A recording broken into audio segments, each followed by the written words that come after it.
So, meron tayo ditong bacon. Kapag nagpa-fried rice talaga ako, gusto ko may bacon para mas malasa, saka mas masarap. So, ganito lang karami yung gagamitin natin. Yung sakto lang. Para hindi naman siya nakakaumay.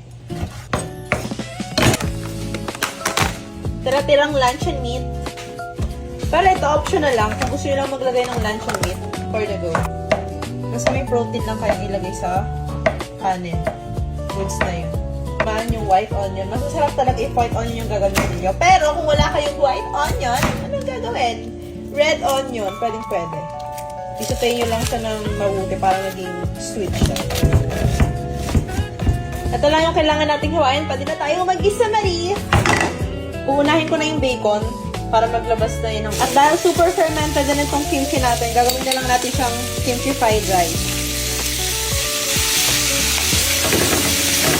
Hindi kayo kumakain ng kimchi fried rice. Bakit?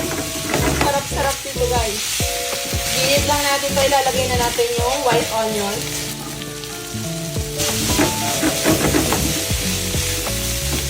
Saktuhan nyo lang yung rice. Dapat, balanse lang sila ng mga ingredients na nilagay nyo.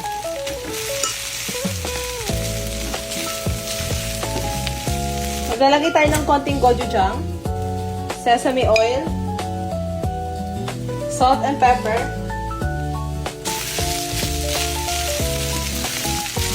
maglalagay tayo ng mozzarella cheese. Optional lang naman to, guys. Ulala! Ipiprito natin yung luncheon meat. Ito, mas crispy, mas masarap siya sa kimchi fried rice. Kaya wag niyo siya isasama kapag magluluto kayo ng kanin.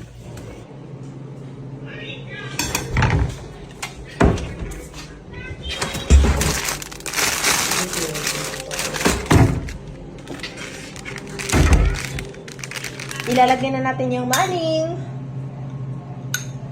Tapos meron tayo ditong nori. Ang unti naman ito, te. Salmoki semida. Cheers!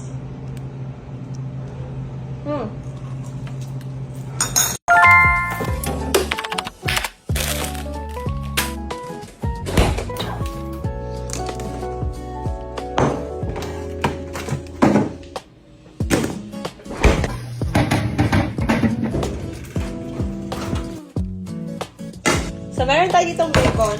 Kapag nagpa-fried rice talaga ako, gusto ko may bacon para mas malasa, saka mas masarap. So, ganito lang karami yung gagamitin natin.